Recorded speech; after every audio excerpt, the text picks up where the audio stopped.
न्याय न्यायाधीश का, सम्मान संविधान का।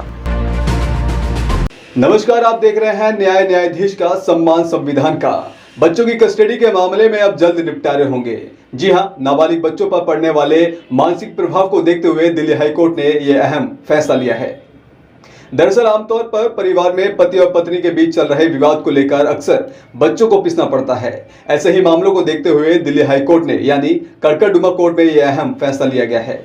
आपको बता दूं कि कोर्ट में आए एक फैसले में पति पत्नी के विवाद के बीच नाबालिग बच्चे पर पड़ने वाले मानसिक प्रभाव को देखते हुए अदालत ने कस्टडी विवाद मामले को जल्द निपटाने का यह निर्णय लिया है। दिल्ली कड़कड़डुमा कोर्ट ने पिछले 3 महीने में कस्टडी के मामलों में कई बार काउंसलिंग के बाद सामने आए तथ्यों के आधार पर यह अहम फैसला लिया।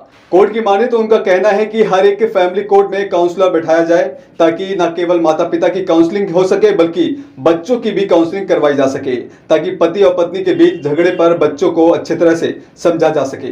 दिल्ली हाई कोर्ट की ओर से की गई तमाम काउंसलिंग के बाद कुछ काउंसलिंग में काउंसलर के जरिए मिली जानकारी के अनुसार ज्यादातर बच्चे अपने माता पिता के आपसी विवाद के चलते बेहद बुरी तरह से मानसिक रूप से प्रभावित मिले। कुछ बच्चों ने तो माता पिता के बजाय अपने दादा दादी या फिर नाना नानी के साथ रहने की इच्छा जाहिर की। वह दरअसल अपने माता पिता के झगड़ालू रवैये से इस कदर प्रताड़ित थे कि उन्होंने माता पिता या फिर कहीं कि दोनों में से किसी के साथ ना रहने का निर्णय भी ले लिया। हालांकि कोर्ट के पास केवल 2 ही ऑप्शन होते हैं।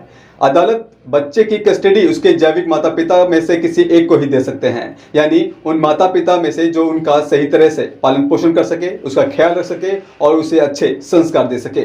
इसके लिए जज ने खासतौर पर बच्चे को अपने चैम्बर में बुलाया, उनकी मंशा जानी और उनके राय भी जानने की कोशिश करी, जिसके आधार पर और बच्चे के बयान पर वह अपने निर्णय सुनाते हैं कि वह बच्चा आखिर किसके साथ ज्यादा घुल मिल सकता है, अपना जीवन व्यतीत कर सकता है, और इसी आधार पर न्यायालय अपना जजमेंट सुनाती है। अब ऐसे में दिल्ली हाईकोर्ट ने खासतौर पर बच्चों पर ध्यान रखते हुए ये निर्णय लिया है कि ऐसे मामलों को जल्द से जल्द निपटाया जाए और माता पिता समेत उनके बच्चे की भी कई बार काउंसलिंग की जाए। ऐसे में काउंसलर अच्छी तरह से समझ सकेंगे कि बच्चे के लिए उचित माहौल कौन सा है जो उसे उपलब्ध करवाया जाए।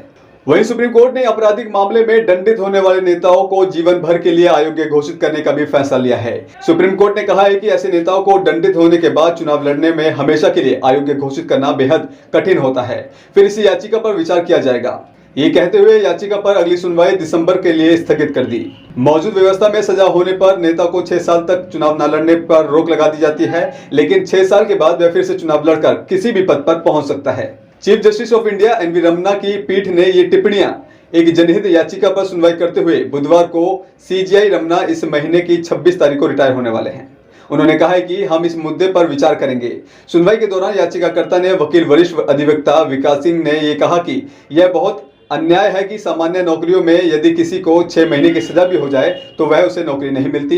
पुलिस सेवा में यदि व्यक्ति बरी हो गया हो तो भी उसको नौकरी पर नहीं रखा जाता, लेकिन राजनीति में ये लागू नहीं है। 2 साल या उससे अधिक की सजा पाने पर व्यक्ति 6 साल के लिए अयोग्य रहता है और उसके बाद वह चुनाव लड़कर देश का गृह मंत्री भी बन सकता है। उन्होंने कहा, समान बराबरी न देकर आर्टिकल 14 का उल्लंघन हो रहा है। रिप्रेजेंटेशन ऑफ पीपल एक्ट 1951 के धारा 8(3) के तहत 2 साल की या फिर उससे ज्यादा की सजा होने पर व्यक्ति 6 साल के लिए अयोग्य हो जाता है। इस अवधि में सजा की अवधि शामिल है, यानी किसी को 2 साल की सजा हुई है तो वह 8 साल के लिए चुनाव नहीं लड़ पाएगा। गौरतलब है कि सुप्रीम कोर्ट इससे प्रतिनिधियों को पेंशन भत्ते देने के खिलाफ याचिका को खारिज कर चुके हैं। याचिका में कहा गया है कि जनप्रतिनिधि एक भी दिन यदि किसी सदन का सदस्य होने पर पेंशन या अन्य सुविधाओं जैसे रेल फ्लाइट जैसी सुविधाओं का अधिकार बन जाता है, वह सुविधा उसे तब देनी चाहिए जब वह सांसद या विधायक के रूप में अपना कार्यकाल पूरा कर चुका हो। फिलहाल न्याय न्यायाधीश के इस कार्यक्रम में आप इजाजत दीजिए। देखते रहिए W2H न्यूज एक भारत। न्याय न्यायाधीश का, सम्मान संविधान का।